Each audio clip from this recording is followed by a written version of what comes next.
La realidad es que raras veces nos planteamos ese estar solos como especie dentro del vasto universo. No nos van a dar conocimientos extraordinarios ni tecnología salvadora. Tenemos que obtenerlos y desarrollarlos por nosotros mismos. No nos van a mostrar el camino de la abundancia y la vida digna para todos. Ese tenemos que construirlo nosotros.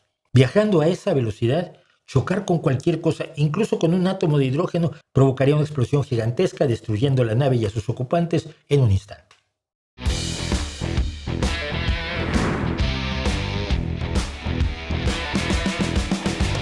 Hola, soy Mauricio José Schwartz y esto es El Rey va desnudo a fondo. Hay dos posibilidades. O estamos solos en el universo o no lo estamos. Ambas son igualmente aterradoras. Esta frase es del escritor de ciencia ficción Arthur C. Clarke, conocido especialmente como el creador de 2001 Odisea del Espacio, uno de los más rigurosos escritores de ciencia ficción en cuanto a la plausibilidad científica de sus obras. La realidad es que raras veces nos planteamos ese estar solos como especie dentro del vasto universo. El gran Steven Spielberg, que dice no saber nada, pero que cree intensamente en que hay visitantes extraterrestres en nuestro planeta, utilizó la frase "no estamos solos" como una de las promocionales de su película Encuentros cercanos del tercer tipo o de la tercera fase o como le hayan puesto, donde quiera que usted viva. Y ahora con su nueva epopeya Alien ha repetido que no estamos solos en la Tierra. O sea, nos rodean los aliens. Alguien tan racional como Carl Sagan dijo poéticamente que el universo es un sitio bastante grande. Si solo estamos nosotros, parece un enorme desperdicio de espacio. En general, la tendencia es a pensar que hay vida en otros lugares del universo, aunque eso tiene bastantes matices, y la tendencia de muchos es pensar que hay vida en otros lugares del universo que está de visita en nuestro lugar del universo. Pero antes de llegar a los matices, pensemos históricamente qué ha resultado ese no estar solos a lo largo de la vida de nuestra especie.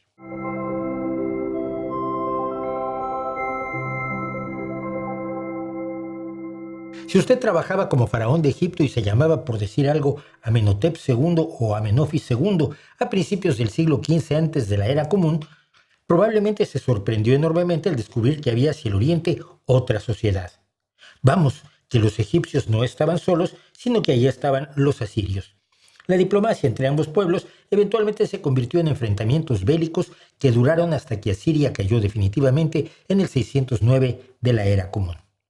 Imagínese que es usted un pobre campesino británico en tiempos en que no había siquiera Inglaterra, sino una serie de reinos allí, y un día descubre que no está solo porque se han aparecido por allá del año 789 de la Era Común en la costa unos señores del norte que se llaman vikingos y que vienen de turistas a quemar, robar, matar y violar a todo lo que se les ponga a tiro para llevarlo de vuelta en su dracar a su pueblo escandinavo con sus hermosas familias.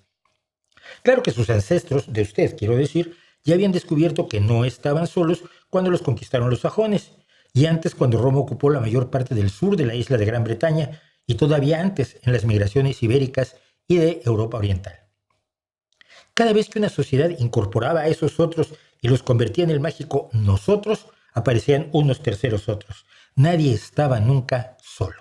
Sigamos imaginando, basados en unos cuantos datos que tenemos, cómo los pobladores del centro de lo que hoy es México se sorprendieron cuando descubrieron que no estaban solos y que venían del norte unos nómadas que querían vivir con ellos y que acabaron forjando todo un imperio, el mexica, mal llamado azteca. Y qué sorpresa cuando descubrieron que los habitantes indígenas de Mesoamérica tampoco estaban solos, porque habían llegado de allende el mar unos señores enlatados, barbudos y de piel clara que decidieron que todo eso que estaba allí ahora era suyo. Más allá de hacer literatura sobre esto, el encuentro con el otro a menudo ha sido fuente de comercio, intercambio cultural, social, de tradiciones e inevitablemente sexual. Pero también muchas veces ha sido asunto de confrontación por la fuerza de las armas, donde uno prevalece sobre el otro. Y ese hecho histórico, que ejemplifica en 3 momentos, pero que usted puede encontrar a lo largo de todas las sociedades en todo tiempo, influye enormemente en nuestra visión religiosa y de un tiempo a esta parte sobre nuestra visión de la vida en el universo.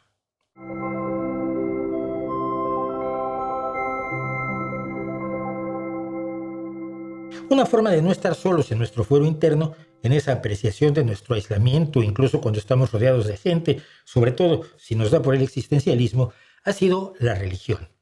La creencia en uno o varios otros, que son los dioses, responsables de cuanto ocurre en el universo: lluvia, trueno, fuego, plantas, volcanes, terremotos, lunas, soles, mariposas y ballenas azules. Si los dioses son responsables, claramente no lo somos nosotros. Si ellos son poderosos, claramente nosotros no lo somos, pues estamos como cuando llegan los egipcios, los vikingos o los españoles, derrotados y sometidos. Pero además, los dioses influyen en lo que nos pasa a nosotros. Buena suerte, mala suerte, enfermedad, opulencia, pobreza, salud, vigor, posición social. Los dioses dan y quitan a placer y, por supuesto, pueden matarnos a todos si lo consideran oportuno. Pregúntele usted al dios islamo judeo-cristiano del diluvio universal. Afortunadamente nos decimos a nosotros mismos: nosotros podemos influir en los dioses, convencerlos, como si no fueran perfectos y sus decisiones fueran inamovibles. No lo entiendo, pero bueno.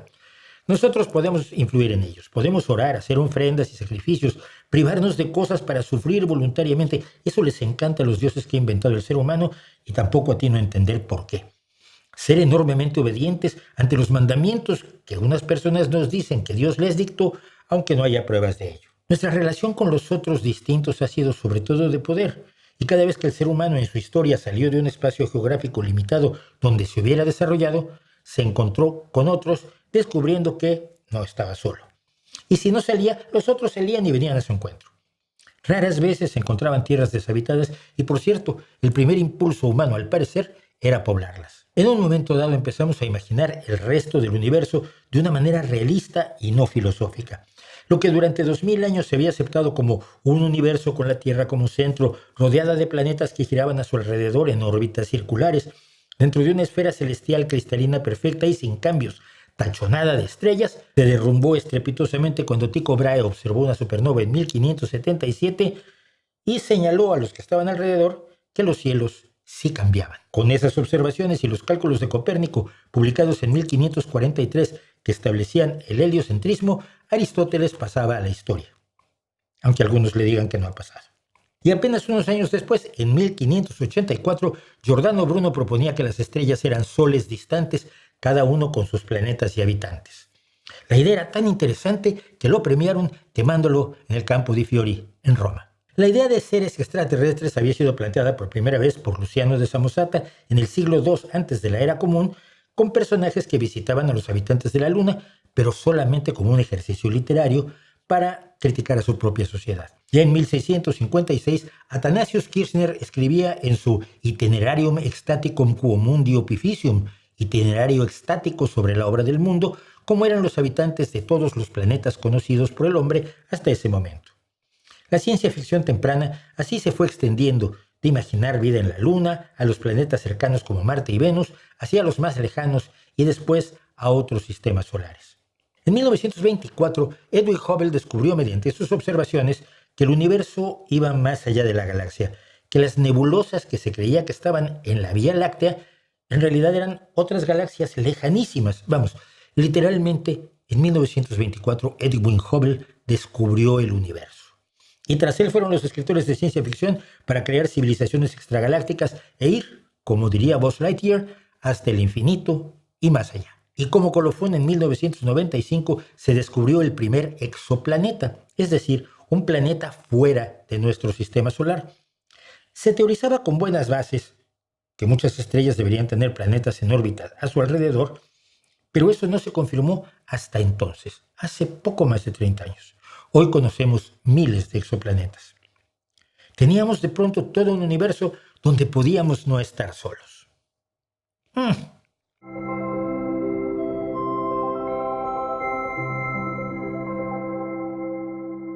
Cuando hablamos de no estar solos, estamos implicando algo más que vida en el universo.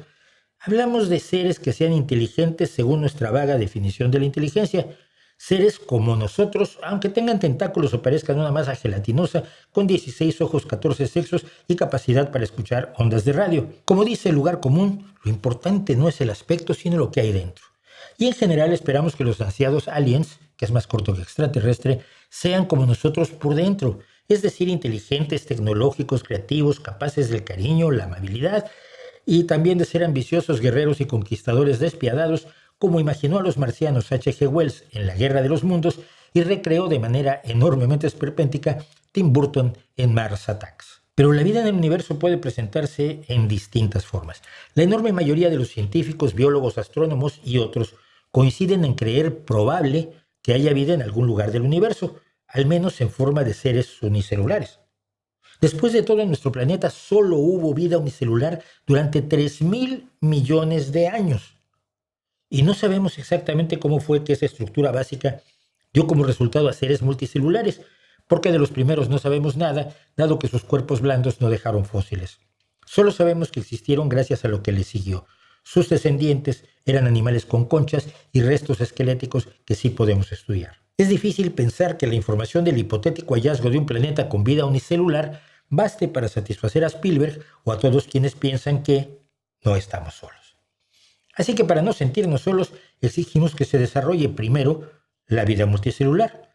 Cualquier biólogo le dirá que para que haya vida multicelular se requiere una gran cantidad de oxígeno, que en la Tierra deducimos que fue generado por las cianobacterias. Y de entrada no hay garantía de que en la vida unicelular de otro planeta aparezcan seres así como las cianobacterias capaces de producir oxígeno. Pero necesitamos seres así para que aparezcan los seres multicelulares en el agua que después saldrán a la Tierra. En nuestro caso, algunas plantas se mudaron a la tierra firme hace 500 millones de años y algunos animales siguieron sus pasos 100 millones de años después. Si a usted le interesa, la historia que hemos podido reconstruir de la vida en nuestro planeta es fascinante y le recomiendo que la estudie. Cada paso en su desarrollo es apasionante y tiene al parecer enormes dosis de azar o aleatoriedad para llegar a usted que está viendo esto y a mí que lo estoy haciendo. Es, como se dice ahora, random. Surgió la reproducción sexual, los animales que sobrevivieron a los eventos de extinción que casi borraron la vida en el planeta y siguieron evolucionando en las direcciones que les marcaba su entorno, temperatura, humedad, alimentos, depredadores y otros muchos factores. Todo eso llevó, también de manera random, a la existencia de los primates, la mayoría de los cuales no se vieron precisados a evolucionar en el sentido en que sí lo hicieron las varias especies humanas que conocemos. Y de todas ellas, nosotros solo somos una, la que queda, con mestizaje, por cierto, de neandertales, denisovanos y vaya usted a saber de qué más.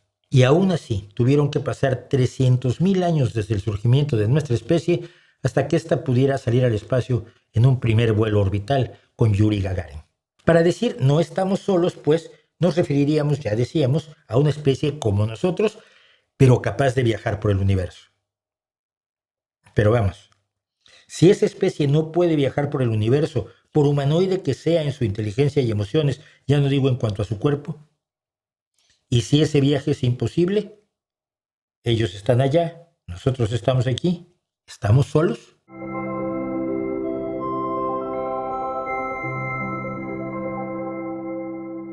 Aunque hay intentos de calcular la probabilidad de la vida en el universo, la verdad es que no solo no sabemos qué tan probable es que haya vida o vida similar a la nuestra, es que no tenemos forma de saberlo.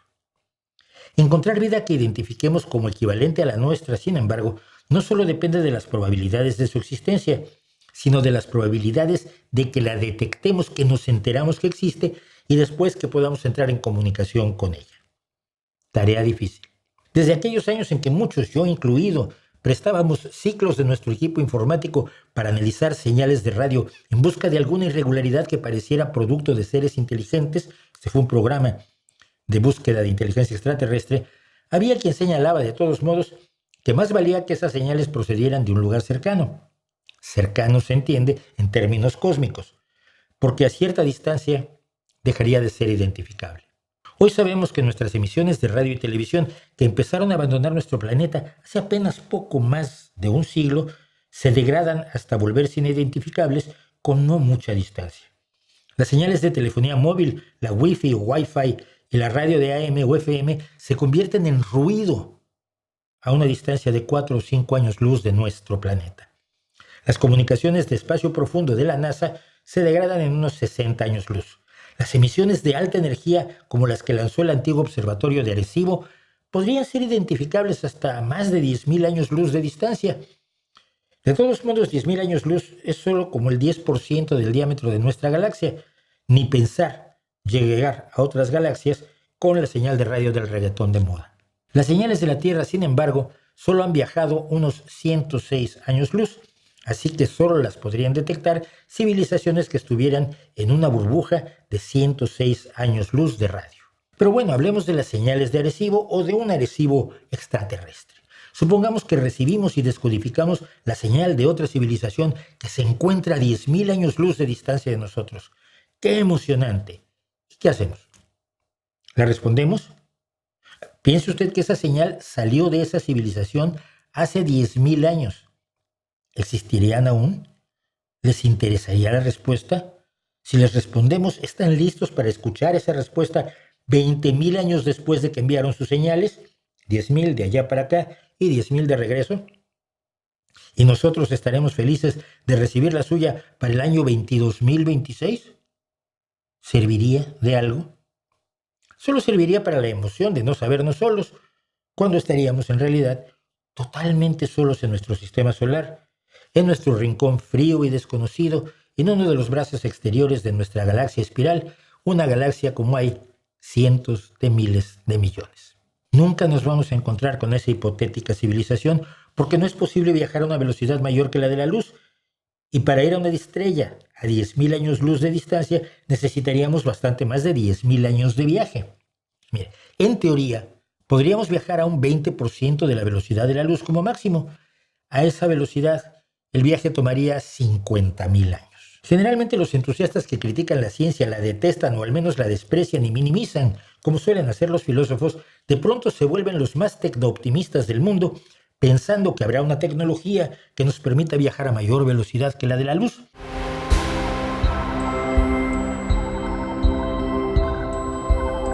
Lo que no entienden es por qué eso no es una limitación tecnológica, sino una limitación de la realidad física de nuestro universo. Mire, para alcanzar la velocidad de la luz se necesita energía infinita. Cada vez que usted aumenta de velocidad, necesita más y más energía. Y además, según ha descubierto Einstein, el objeto, la nave espacial, si usted quiere, va adquiriendo más masa conforme más rápido va. Al llegar a la velocidad de la luz, tendría también masa infinita y usaría toda la energía del universo. Pero hay otro detalle aún más banal y simple. Viajando a esa velocidad, chocar con cualquier cosa, incluso con un átomo de hidrógeno, con una brizna de basura espacial, provocaría una explosión gigantesca, destruyendo la nave y a sus ocupantes en un instante.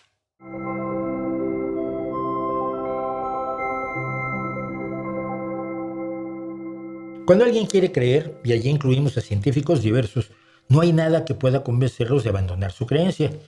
Mientras más altamente improbable e irreal es una creencia, más se acerca a la magia y a la religión y por lo tanto se vuelve más difícil de extirpar. Así que, olvidándonos de tratar de convencer a alguien de que lo más probable es que estemos solos, la pregunta es, ¿cuál es el problema si estamos solos? Conforme avanza la historia humana, hemos dejado de encontrarnos con otros y hemos tenido que aceptar que todos los seres humanos, los 8.000 y pico millones que somos hoy, son todos nosotros. Ya no vamos a encontrar vivos a otros seres inteligentes, según nuestra definición, insisto, en nuestro planeta, civilizaciones perdidas, como sueñan algunos, y cosas así. Sabemos quiénes somos y cuántos somos. Y también, conforme avanza la historia, hemos ido dejando de lado poco a poco a esos poderosos aliens brutales, dominantes y sanguinarios que han sido la mayoría de nuestros dioses. Allá donde hemos ido a ver, no han aparecido ni el Waheguru de la religión Sikh, ni el Shiva o el Vishnu del hinduismo, ni el Zeus o la Atenea de los paganos, ni el Odín nórdico, ni el Osiris egipcio, ni el Huitzilopochtli mexica, ni el Ahura Mazda de los zoroastrianos, ni el Enki o la Inanna de los mesopotámicos, y ni siquiera el Yahvé o el Alá islamo-judeo-cristiano. Y también, a donde hemos mirado, no hemos encontrado vida inteligente como la nuestra. Sí, es probable y sería muy emocionante e interesante científicamente que haya vida microbiana en Marte o en lunas como Europa, Enceladus, Ganímedes o Titán. Pero no están allí los seres imaginados por los escritores, ni Klingons, ni vulcanos, ni xenomorfos, ni Wookiees o Ewoks, por mencionar a los más famosos del cine. Si asumimos que estamos solos ante dioses y aliens, asumimos que no hay riesgo de ser conquistados, destruidos, colonizados o castigados. Y sobre ese tema de la conquista de los extraterrestres, piense usted que si una civilización pudiera cruzar la galaxia, dispondría de energía infinita. Y con energía infinita puedes obtener y crear todos los recursos que necesitas sin hacer el papel que hicieron los europeos en la época colonial, cuando no tenían recursos y tenían que irlos a sacar de otro lado. Pero ese es otro tema. También asumimos, como cuando abandonamos la idea de Dios, que no podemos esperar la salvación de los presuntos extraterrestres, los aliens, los alienígenas, los seres de otros mundos. No nos van a dar conocimientos extraordinarios ni tecnología salvadora. Tenemos que obtenerlos y desarrollarlos por nosotros mismos. No nos van a enseñar a vivir en paz. Tenemos que aprenderlo nosotros mismos. No nos van a mostrar el camino de la abundancia y la vida digna para todos. Ese tenemos que construirlo nosotros. No nos van a dar la sabiduría ni la bondad. Esas cosas, como siempre ha ocurrido, son asunto nuestro, responsabilidad de todos, individual y colectivamente. Los aliens son un excelente recurso para analizar nuestro mundo, nuestra sociedad y a nosotros mismos. Lo sé porque como escritor de ciencia ficción los he usado así, empleando la literatura como lente de aumento y como un reflector que lanza luz sobre ciertos aspectos del ser humano, de su sociedad. Son elementos de la ficción y la fantasía que son enormemente útiles para explorar ciertos aspectos de lo que somos y son claramente entretenidos si sabe uno usarlos. Pero no son la realidad. Aceptar la posibilidad de que estemos solos en el universo no debería ser una tragedia ni una decepción. Piénselo. Si somos la única oportunidad de la materia universal de alcanzar logros que valgan la pena, si solo los seres humanos pueden componer la novena de Beethoven o Let It Be, si solo los seres humanos pueden pintar los comedores de patatas o la dama del armiño, si solo los seres humanos pueden escribir la poesía de César Vallejo o de Edgar Allan Poe, ¿no es eso lo más extraordinario e imaginable? ¿No es la validación de una historia con mucho de dolor, sufrimiento y maldad del único ser vivo de todo el universo? Y si todos nosotros estamos acompañados de quienes pueden adquirir esos conocimientos, desarrollar esas tecnologías, buscar la vida digna, pintar, componer música, escribir e ir paso a paso hacia un mundo un poco mejor para unos cuantos más, la pregunta es, ¿realmente estamos solos o estamos en magnífica compañía? Mi respuesta claramente es que efectivamente, aun si fuéramos la única forma de vida avanzada en el universo, y yo creo que lo somos, no estamos solos. ¿No cree usted?